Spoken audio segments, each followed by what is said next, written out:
Nós estamos iniciando o nosso Papo do Bem pela Rede Luz Espírita e hoje nós temos um assunto muito interessante que é falar sobre o tempo. E para isso nós convidamos a nossa amiga, a doutora Eliana Polotto. Ela é ginecologista, trabalhadora emérita da nossa Casa Francisco de Assis. E é com alegria e gratidão que nós recebemos a nossa Eliana aqui. Eliana, vamos falar um pouquinho sobre o tempo. Vamos. Em primeiro lugar, eu quero agradecer as palavras do Aguinaldo e também a oportunidade de estar aqui tentando oferecer algo do melhor de mim, né? Tentando passar alguma coisa no sentido de que seja útil para todos nós aproveitarmos o nosso tempo, que é um tesouro, o maior tesouro que a gente tem. Então, eu costumo usar, para a gente entender, uma ampulheta. Ampulheta é um medidor de tempo antigo. E há ampulhetas com tanto de areias diferentes. Então, essa ampulheta, por exemplo, ela mede meia hora. Tem de 1 minuto, tem de quantas horas a gente quiser, né? Então, para a gente imaginar o seguinte, nascemos agora. É como se uma ampulheta fosse virada. Ali tem o nosso tempo dessa viagem aqui. E nós não sabemos qual é esse tempo, nós não sabemos quanto de areia tem na nossa ampulheta, né? E vão caindo os minutos. Pode ser 1 grão e vários grãos. Nós podemos ter 1 segundo de tempo aqui ou mais de 100 anos. Quando eu era criança, a gente não ouvia falar em pessoas de 100 anos. Hoje, o Brasil tem mais de 30 mil centenários.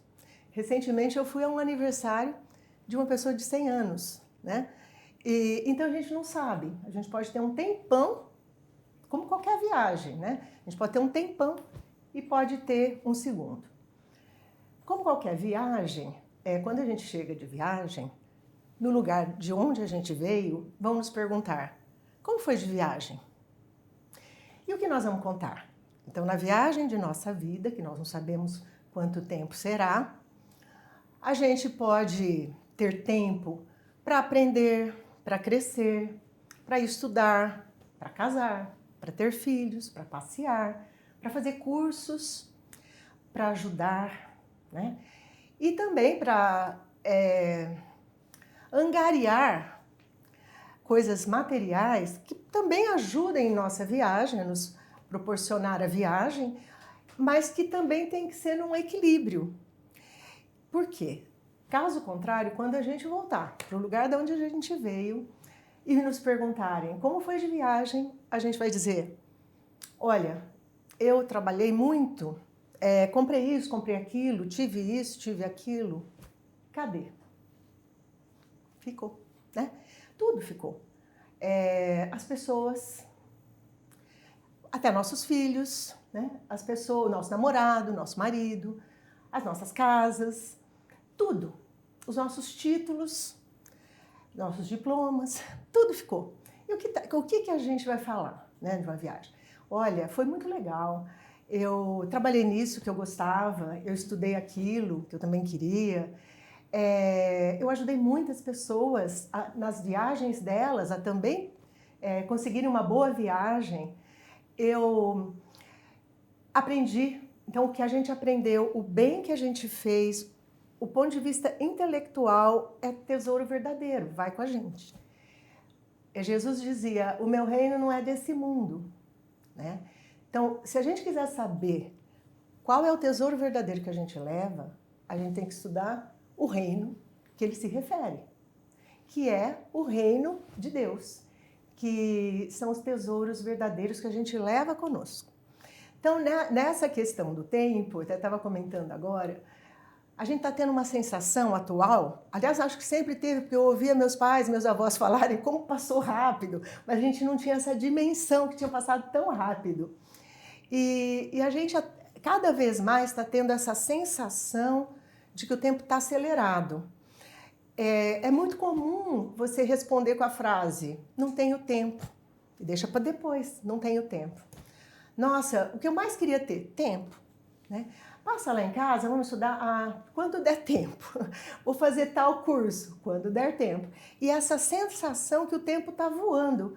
A gente começa segunda-feira, já é sábado, já é segunda de novo, passou o mês, passou o ano, passou décadas. Eu estava aqui comentando com a Aguinaldo, faz mais de 4 décadas que a gente se conheceu lá no Santa Helena, né, trabalhando. A gente não vai passar. E aí chega um momento, que é um momento muito comum, que a gente vê que as pessoas, nos cuidados integrativos, preventivos e assim, no leito de morte de uma pessoa, é muito comum essa cair a ficha, né?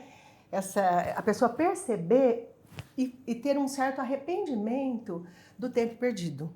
É a coisa mais comum que tem nos cuidados paliativos, a pessoa perceber que poderia ter gasto mais tempo com coisas do tesouro verdadeiro.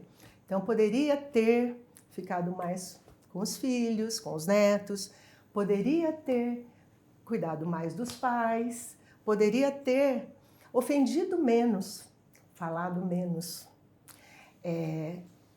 brigado menos, compreendido mais, amado mais. Tem aquela música dos Titãs, que eu acho que é a música que ficou mais conhecida pela mensagem. A música é Epitáfio, né?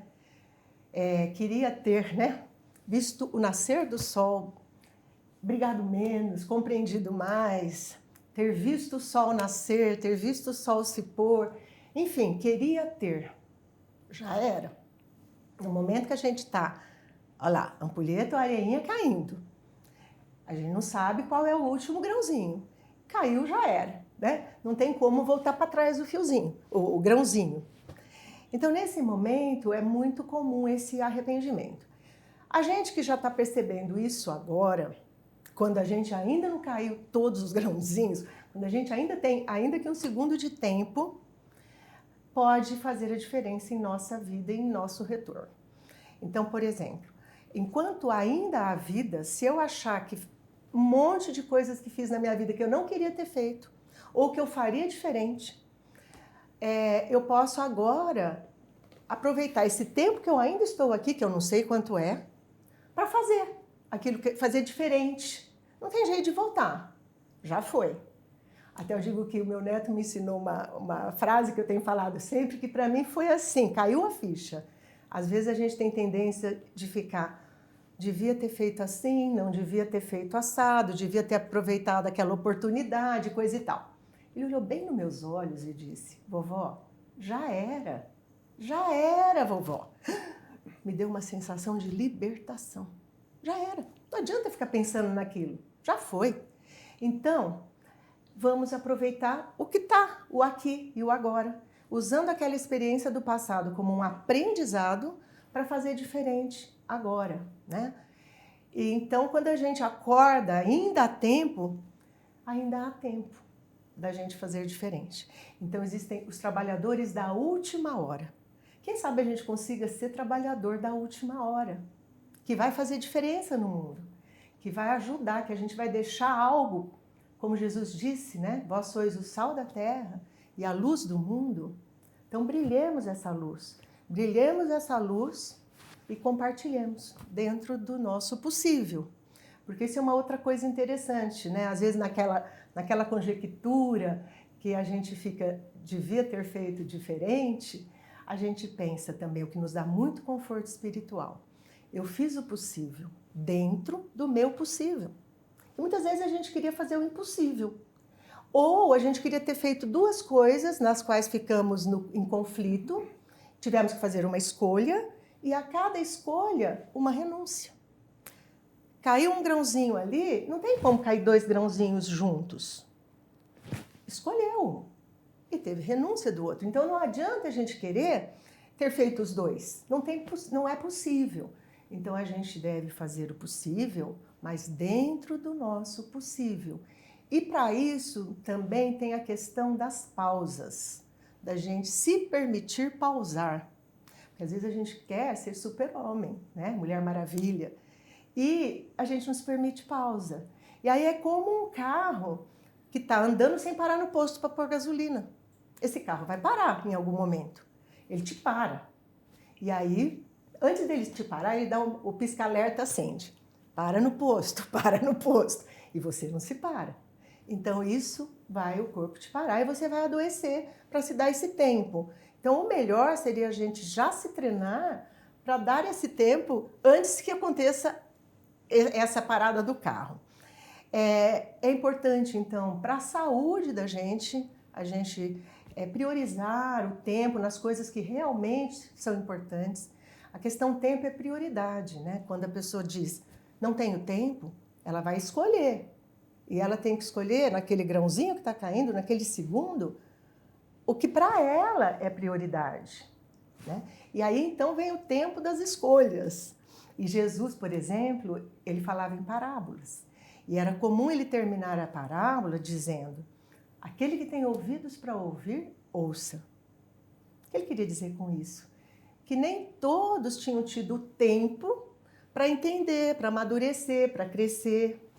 E que alguns já tinham feito esse caminho. Então ele falava para aqueles que já tinham a condição de compreender. Mas um dia, aqueles que não tiveram condição de compreender também vão entender, que é a gente aqui agora, depois de mais de 2000 anos, né? Tentando entendê-lo melhor e tentando principalmente executar, né? A gente tem o tempo para tudo. A gente tem o tempo para nascer, né? A mulher engravida e o tempo correto são 40 semanas. Né? 9 meses corresponderia a 40 semanas, porque a gente conta desde o momento que ela menstruou. Então tem o tempo de gestação. Aí a criança nasce, tem o tempo de engatinhar, de andar, de começar a falar, o tempo de crescer, o tempo de ir para a escola.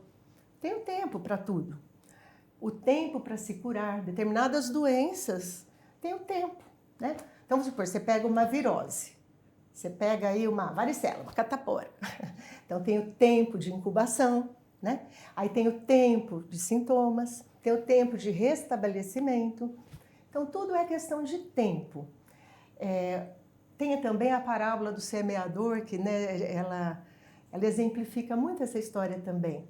Porque a semente lançada seria, vamos supor, o tempo. E o terreno preparado, o nosso coração. Então, para aquela semente frutificar, nosso coração tem que estar preparado. E o nosso coração, ele é aberto e preparado de dentro para fora. Não tem como alguém ir lá e arrombar nosso coração e abrir na marra para pôr alguma coisa. Não. É o nosso tempo, que é individual. Cada um tem o seu tempo para amadurecer. Então, aquela semente que foi jogada na beira da estrada, que os passarinhos levaram, a outra que foi no espinheiro, que o espinho sufocou, que seriam as nossas ilusões sufocando a mensagem, a outra que caiu nas rochas e também não tinha raiz suficiente, e teve aquela que caiu no terreno adubado, preparado, arado. E aquela cresceu, multiplicou, frutificou, aumentou, né? Até 100 vezes, 30, 60, 100 vezes. Então, quando a gente pensa nas parábolas de Jesus, quem tem olhos para ver e ouvidos para ouvir, a gente lembra muito disso, né? Sobre o nosso terreno. Será que hoje, tanto tempo depois, nós já preparamos o nosso terreno? Nosso terreno já está preparado para aquelas sementes germinarem? Será que hoje a gente já conseguiu vencer as nossas más tendências, nossas más inclinações? Que para isso a gente está aqui, né? Para resistir àqueles vícios da alma. E também já tivemos, será que já fortalecemos também nossas virtudes de uma forma mais forte, né? Fortalecemos, para que a gente possa também frutificar e compartilhá-las? Então, esse tempo, será que a gente já tem olhos para ver? Será que a gente já tem ouvidos para ouvir? Será que o nosso coração já está pronto para receber? São coisas que a gente tem que nos perguntar em relação ao tempo. O tempo é um tesouro precioso porque não tem como ser emprestado. Então, vamos supor que eu gaste um tempo, aí eu vou lá e peço, você me empresta uns grãos de areia da sua ampulheta? Não tem como. Os caídos já caíram e o restante a gente não sabe qual é. Não tem nem como pedir emprestado, nem devolver depois. Não tem como eu ir no banco e pegar, quero tempo. quero financiar um tempo. Não tem como. O tempo já foi, né? O tempo já era. O grãozinho, quando cai o último, pum, voltamos para casa de onde viemos. Né? Você pode entesourar tudo, né? Você pode guardar tudo. Menos o tempo. Menos o tempo, né? É. E Jesus fez uma colocação muito interessante em relação a esse tempo. Ele disse assim, bom, quem olha para trás não é digno do reino dos céus.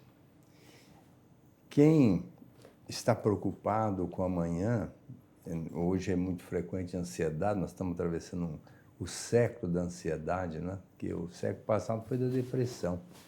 Esse século agora é da ansiedade. As pessoas estão muito ansiosas pelo dia de amanhã. E o dia de amanhã também não é nosso. Deus não nos deu o dia de amanhã. Se nós acordarmos, amanhã será hoje, depois da manhã será hoje de novo. Então a proposta de Jesus, que é o maior terapeuta, o maior pedagogo, é que a gente viva o momento. Não vos inquieteis pelo dia de amanhã. Basta cada dia com o seu problema. As pessoas perdem muito tempo olhando no ontem e ficam remoendo, ressentidos, fica revivendo aquilo que acaba denegrindo o psiquismo da criatura.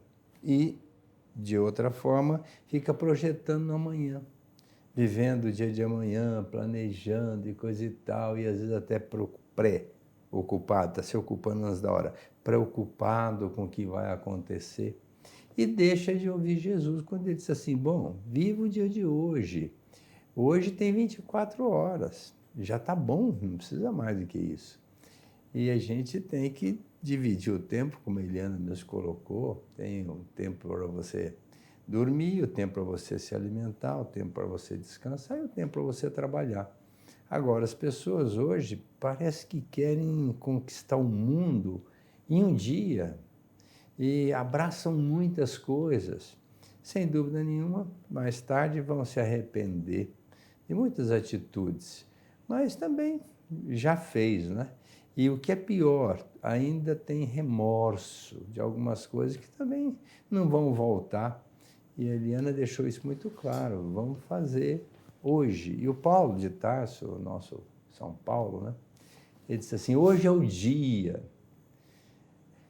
Hoje é o dia da nossa reflexão, da nossa transformação, da nossa mudança, porque diz o Chico que é como se vive, se morre, como se morre, se vive. Se nós quisermos construir uma boa infância no plano espiritual, que nós trabalhemos no bem no final da nossa vida, nem que seja no final. E se quisermos ter uma boa infância, numa nova existência, que trabalhemos também no bem no plano espiritual. Então o tempo não para, né? Eu acho que ele não corre, ele voa. Ontem eu era criança, né? Hoje eu estou com meus 76, quase indo embora.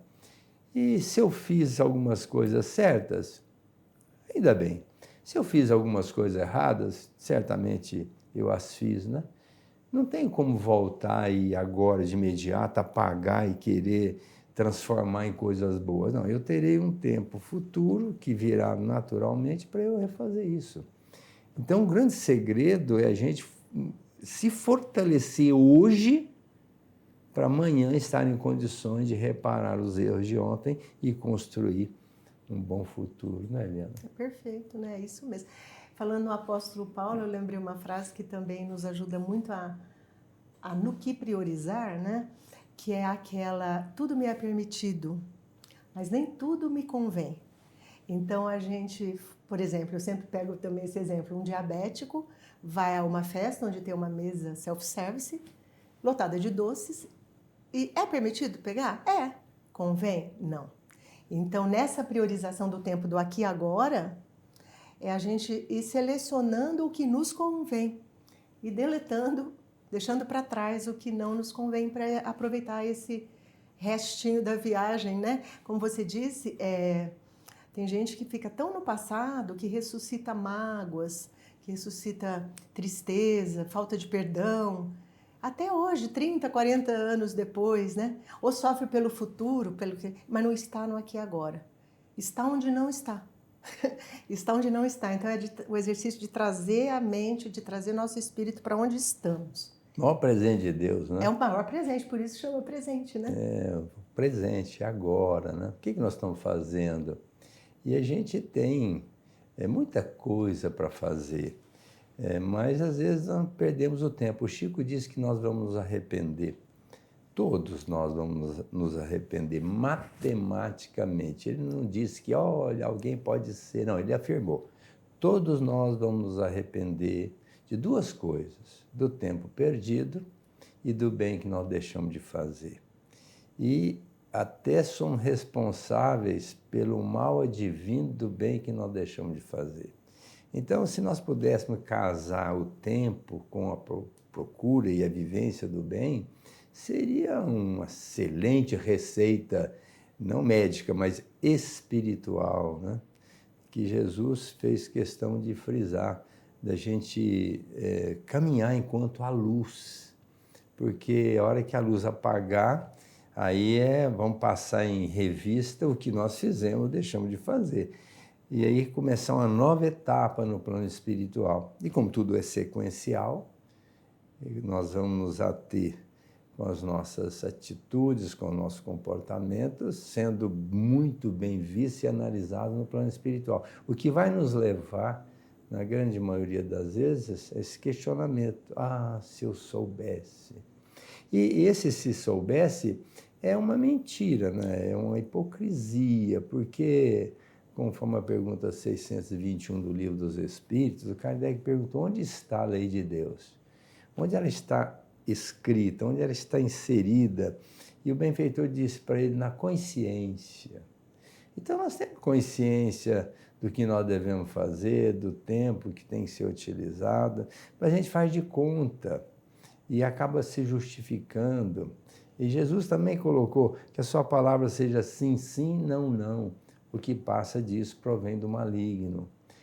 Mas afinal de contas eu tenho que me dar o direito de descansar. Bom, pergunta 683 do Livro dos Espíritos. O quanto ele tem que trabalhar? Resposta: no limite das forças. Físicas, psicológicas e espirituais. Então, tem que trabalhar, produzir. O Emmanuel faz uma colocação muito interessante. Ele disse assim: quem perde tempo lesa a vida. Então, a vida, conforme a Eliana colocou, é um tempo e que nos é dado. Agora, o que é que nós estamos fazendo da nossa vida, do nosso tempo? Nós estamos na superfluidade ou nós estamos na essência, buscando aprimorar o nosso conhecimento, melhorar a nossa bagagem espiritual, utilizando o nosso tempo? Às vezes a pessoa diz assim: não, agora estou querendo fazer meu pé de meia. Depois, quando eu ficar velho, eu vou cuidar das coisas do espírito. Tudo bem, ótimo, mas já perdeu tempo. Pode fazer o pé de meia, entre aspas, trabalhando, adquirindo os pertences, mas pode começar muito cedo. Outro dia uma senhora apresentou uma menininha para mim e falou assim: olha, Aguinaldo, essa criança me acompanha na campanha Alta de Souza. Eu olhei para ela com cerca de 3 anos. Eu falei: que legal. E o que você faz na campanha de Alta de Souza? Aí a menininha falou assim: eu vou pegar comida para os pobres. Eu falei: meu Deus. Ela já está começando cedo a entender que esse tempo tem que ser muito bem utilizado, via de regra, para minimizar a dor de quem quer que seja, principalmente daqueles que estão na retaguarda. E aí a mãe disse assim: doutor, mas ela começou comigo dentro do meu ventre. Olha que lindo. Quer dizer, ela fazia a campanha Alta de Souza com o neném dentro do útero, no ventre materno. Quer dizer, a criança já foi trabalhada e saiu de lá, foi no colo fazer a campanha Alta de Souza. Agora, com 3 para 4 anos, continua fazendo. Você imagina que essa criança, ela vai fazer essas coisas importantes desde o comecinho da vida. Mas, para isso, os pais têm que aproveitar o tempo e levar essa criança para a evangelização, para entender que nós estamos sendo co-criadores com Deus. Tudo que nós fizermos é de nossa responsabilidade. Né, Eliana? É perfeito, né? Vai ter agora, dia 30 aqui, evangelização intraútero. Achei tão interessante, né? A importância realmente de você moldar. E o exemplo, né, Aguinaldo, dessa mãe que leva. Minha mãe levava a gente, sabe? Sempre para ajudar. Então, não adianta explicar, você tem que ver fazer. Aí você vai motivar, né? Motivar, né? E Ver a levar, né? importância, Vencer a inércia. ver a né? alegria daquele que está recebendo, você poder fazer alguma coisa. E quanto à escuridão, né, que você diz, depois que vai, né, às vezes, o que vai defender é a nossa própria luz, né? Que brilha a nossa luz para iluminar um pouquinho. Porque eles, a escuridão não apaga a luz, mas uma fagulhinha de luz Acaba com a escuridão. Ilumina, né, a escuridão. Então, que a gente consiga ser uma fagulhinha de luz, pelo menos, para não ficar no breu total, né? E que essa luz aumente cada vez mais. Finalizando o nosso programa, com a gratidão pela explicação muito efusiva, muito clara da Eliana sobre o aproveitamento do tempo, eu quero finalizar o nosso programa com a nossa gratidão a ela, a vocês que estão nos assistindo, e dizer que o Chico colocou com muita propriedade: façamos todo o bem hoje, porque amanhã ele será o nosso único advogado.